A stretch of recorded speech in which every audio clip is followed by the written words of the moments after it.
We are back in my wardrobe, and you know what that means. We are upcycling pieces from my wardrobe. There's a few items in here that I don't wear, so we're gonna just do some adjustments and change them into things I will wear. I've done this a few times, you guys really like it, and I figured we should do it again.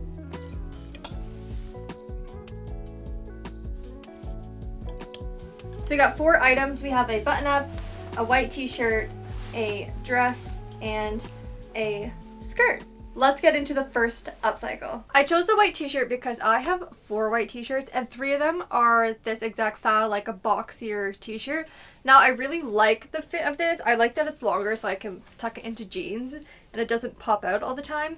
But all 3 of them are pretty plain, so I want to add some texture more near the top because I do like to tuck it in. Like, these are high rise, so if I tuck it in, I want the texture to be kind of here, just to add something. I need something different than just 3 basic white t-shirts. For the texture of this t-shirt, I actually want to use a technique called couching. Now I'm going to use these strips of fabric that I cut. It was an old t-shirt that I had. It had a stain on it, so it wasn't the best. So it's a better way to use it. Now, couching was a technique that I've kind of heard about. I didn't really know what it was or even how to do it until I followed a course called Creative Embellishments by Natalie Channon on Craftsy, which is today's sponsor. I really enjoyed taking this class. She had so many different techniques, but I thought couching was the most interesting, and because she is a professional, she had the best tips and tricks like using jersey knit strips to pull and make cording. She also provides a stencil, so you can use this as a kind of design jumping off point. I just really like the one motif, so that's exactly what I used. Another thing I really enjoyed was how close up the video was, so you can really see how she does the stitch and where exactly she is pinning it and sewing it. I think it's looking kind of cute. So Craftsy is an online resource for all things creative. Think of sewing, quilting, crochet. I know you guys have been interested in either zippers, because they can be tricky, or even pattern drafting. You guys also had more questions about that. There are courses. There's Mastering a Minute Zippers, and she covers so many different kinds of zippers. For pattern making, there's the Pattern Making Basics, the Bodice Sloper, which is actually a course I really want to do next. It's about creating the most perfect fitted bodice pattern, also called a sloper, for you. If you're looking for just a general project, they have fun ones like make a memory bear. This is a memory bunny that I made from my lining scraps and batting scraps. This was actually a really fun project, so now I have a little studio bunny. The first 1,000 of you guys to click the link down in the description or scan the QR code on the screen get a full year premium membership to Craftsy for only $1.49. And this is valid for new members only. And the final result of the t-shirt, I'm obsessed with it. I think it's such a great way to add texture to an item that is just a little bit lacking, or to make it different than everything else that you own. Super beginner friendly. The course was so helpful. I love that I learned a new technique. Also, I played around with different cording, which I think you can as well. I did a little bit of rope and the white t-shirt. Super happy with it. Thanks again to Craftsy for sponsoring today's video. The skirt. Now, I actually thrifted this a month ago when I was in Utrecht. I fell in love with the color and the texture, and a part of me was really unsure already at the store about the length of it, but I decided to get it anyways. I thought I could make it work, but ultimately the length still bothers me. So I want to add to the skirt to make it even longer. So rather than adding length to the bottom, which is what you'd think I would do, I'm actually going to add length to the top. Now, I've had this idea to change the length this way for a while now, but I was kind of humming and hawing if it's the right choice or not, and I just couldn't get it out of my head, which means yes, it's the right choice. We're gonna at least try and see how it looks. And the idea is basically to do an exposed underwear or exposed boxer. I wouldn't say it's a trend, but it is a style. Like, I have seen it around. I guess that's where I got it from. I did buy this fabric. It's a little stripe. I wanted it to be bubblegum pink, but I could not for the life of me find a striped bubblegum pink cotton. But I did stumble across this. It's like a mauve and white stripe. It's actually quite nice, and I like the combination with the maroon. This is the vibe. I do have to be careful though of how much I add, because I can't have the skirt looking like it's halfway down my butt. First plan of action is to take this elastic out to see how much width we're talking about. I think this is gonna take me a second. I unpicked the waistband and I also ironed it a bit so it's a lot smoother than the rest of the skirt, but we'll iron the wrinkles back in later. Now I was thinking I could just pin it on my jeans to see where we want it to be. Vibes, but elastic waistband. First things first, let's just make a tube of the striped one just to attach it to the top of the skirt. How much is this? Okay, 23.5 by 8 inches. We can do that. We got the tube, I serged the inside seam, and I serged one bottom of it.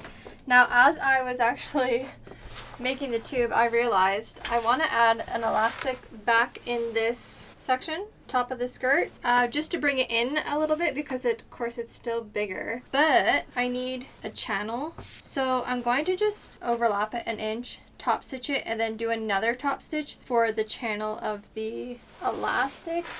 I bought more. Nice. Okay, we added the extension on and I just top stitched on the very edge here. So now we have this much to use for the channel. I think before I put the elastic in, I'm going to like crumple it and then put the iron on it to put all the wrinkles back. So far, so good though. The elastic is in. It's falling all the way through the bottom. But I want to try it on and see if I have to loosen it a bit more. Okay, interesting. Now imagine we need to make a secondary waistband. I have another elastic that I bought. This really delicate white elastic. It's not as stretchy, but I kind of wanted to add it at the very end, kind of behind, to give it a little bit more of the underwear look. I put the other elastic in. It's serged, flipped, and I have it just hanging here again. So we need to try it on one more time. I don't even know how many times I've put this skirt on. Oh my goodness, yes. Okay. It totally does look like boxers sticking out of my skirt and I love it. Okay. Only like 2 more stitches and then this one is done. I love how this skirt turned out. Exactly what I had in my mind. I like the little stripes with the tiny elastic. I think it really gives that detail of looking like an underwear. But yeah, it is a very particular kind of style, but for me, that's what I like. I like things that are a little bit different or a little bit odd. And most importantly, the length is way better for me. I much prefer it like this with some sneakers or some cute little ballet flats. I think it's a look. I like it. I thrifted this dress online back in, I think, May, before I went to Morocco because I wanted like a long and flowy dress. And I really do like the print and how flowy it is, but the one thing is it's just so big in the armhole area. Now, I know it was a bigger size. It was listed as a bigger size. I just didn't realize how gaping the armhole would be on me. Like, if I bend over, it just reveals everything. So I want to make some adjustments. I don't know if I want to turn it into a halter or maybe we can turn it into a 2-piece set. Because if I lift this higher, the hemline comes up and then it becomes a weird length. So we need to think about how we want to alter this, but the armholes are just not it for me for this. This dress took me a second to figure out, but I think I have the idea. The thing that I actually really liked about it was this pleated neckline, how full it is. So I want to keep that, but I'm thinking on the back, it also has this pleated situation to scoop down the back kind of low and then pleat it down here so it's closer to the body and then just add strings for straps. I'm gonna draw this out for you because it's hard to explain in the air. To bring it down like this, there will be the pleats that we bring. And I'm thinking to do like 2 loops here, 2 loops here. So we make a channel. The string goes through the channel on the top of the shoulders and can come down and like tie here. Like there's ties. Or instead of doing just like 2 straps, you can maybe crisscross these. Tie one across the back neck, tie one here, tie one here. Options. I hope my sketch makes sense. It's definitely a skill I need to work on. My sketching is not the greatest, but this is the idea. I'm going to start by unpicking the bias along the back and the back half of the armhole because maybe I want to use the bias again. I started unpicking the bias but then realized I should just cut the shoulder off. I'll make like 1 inch. Well, it's cut. Too late now for changes. I serged the shoulders so they're ready to be turned into the channel. And then I pressed the whole back neckline open. It's funny how the pleats make the fabric go so jagged. Now I'm debating. First, I'm gonna just cut this across and then I'm gonna pleat it. And then we'll just do a quick test to see how it's falling and if we wanna dip the back even more. That's roughly where it would sit. Now the back, where is it? Okay. I'm checking to see if the front falls off, but it's not so bad actually. I cut down the bottom 1 inch and now I'm going to add the bias, but I realized I actually have enough of the bias I cut off. I just need to attach these two pieces together and then I can put it right back on the dress, which is kind of nice. Then it all matches and looks like it belongs together. The back is done. So this is the back. And then I also attached the side seams together. This side, super nice. It like fit perfectly together. The other side, it's honestly a little bit off, so don't tell anybody. So where to put the little loops, that's what will make the difference.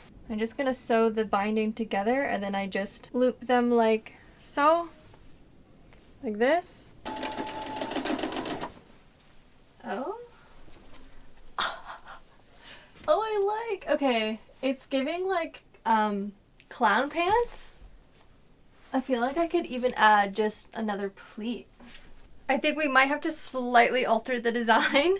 I can't get the placement of the loops quite right and I need to for sure pleat a little bit more of the back. This is what it is currently, like very low back, which I'm okay with that. I mean, it's for summer holidays, so that's okay. It's more just, there's still a lot of fabric that I need to pleat away and preferably I want this to be a little bit higher. I'm thinking to undo my work just a bit, which is just kind of annoying. Finally fixed the dress, but it's sitting a lot better than what it was before. I basically just unpicked all the old bias off. I added the pleat on each end just to get rid of some bulk. I also trimmed off the top, mostly like went from 0 to 1 inch in the middle so the hem wasn't falling weird. It's a little bit more even now. Put the loops on and then the bias, so the loops are now stuck in the bias. It gives it a little bit of a cleaner finish. And I'm just doing the cording. I actually liked the black. The more I tried it on, I liked how it looked together. I just wound two together like very loose, so it's a thicker cord. Eventually, if I ever thrift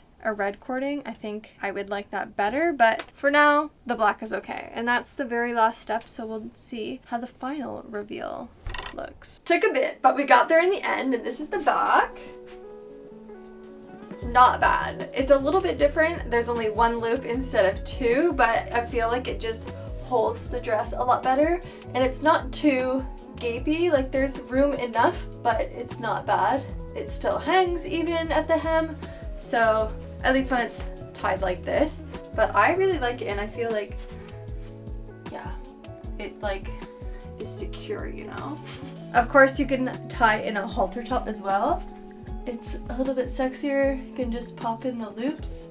Maybe I could find a way to make them stay in, but I love it. Or a little half-half situation, so half halter, half straps, which is also quite nice, and yeah, secure. And then of course the classic crisscross.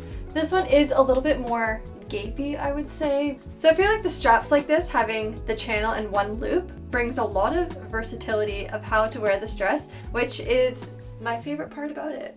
I like it.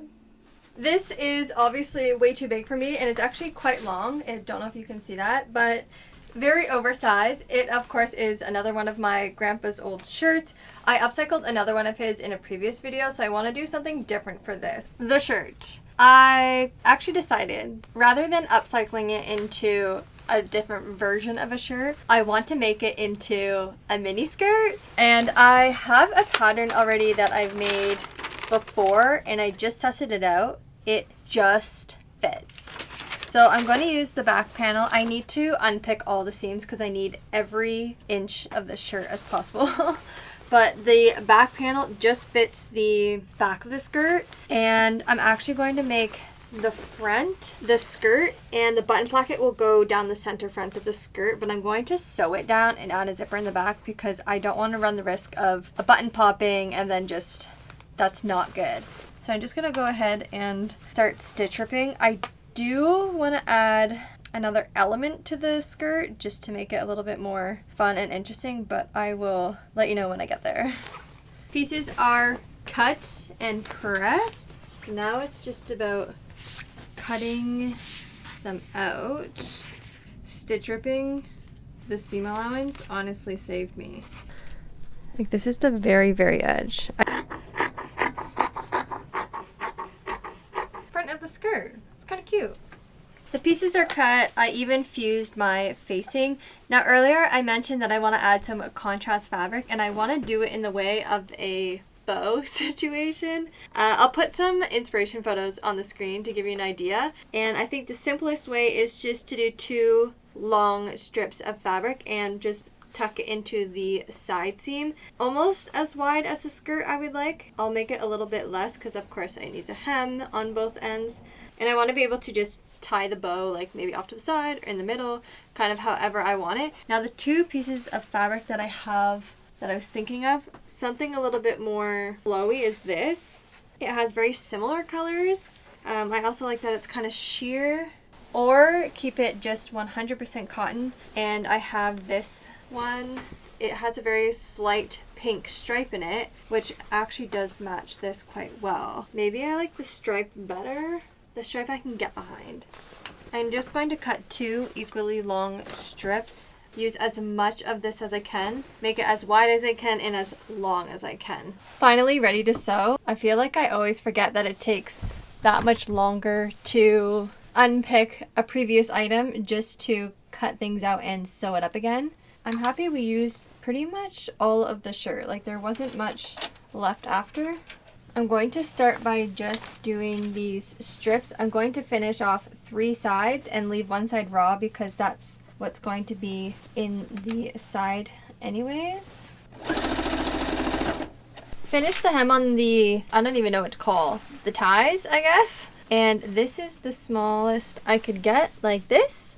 So I think it's pretty good. Now I'm going to top stitch the button placket down, and I'm going to follow the stitches that are already here so there's not too many stitch lines happening. We'll be sure that our skirt won't pop open. One of them is attached. Now I'm just going to add the other one, and then we can start actually putting this skirt all together, which should go decently fast. I put my facing together, added the logo, and serged the skirt and attached everything. So it's looking more like a skirt now.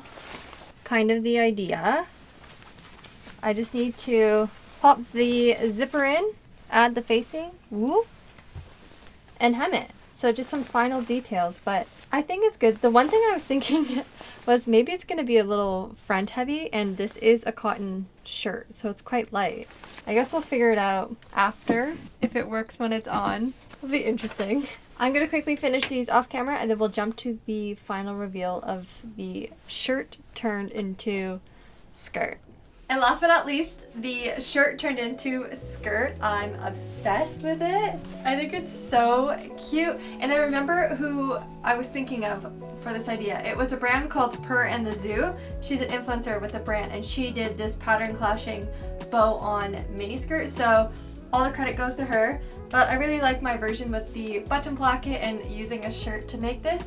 Also, the zipper, it was so satisfying when I zipped it up and the lines were so perfectly lined up. The best feeling ever when a zipper goes that good. If I untie it, you can see the shirt underneath. And then it's just 2 long pieces.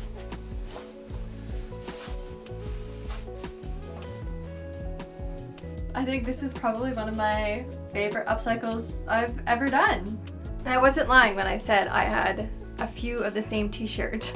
So I'm glad I added texture to the very first one. Let me know down below what your favorite upcycle was, if you want to try one yourself or any technique that you want to try. Don't forget to check out Craftsy at the link down below, and I'll see you next week. Bye!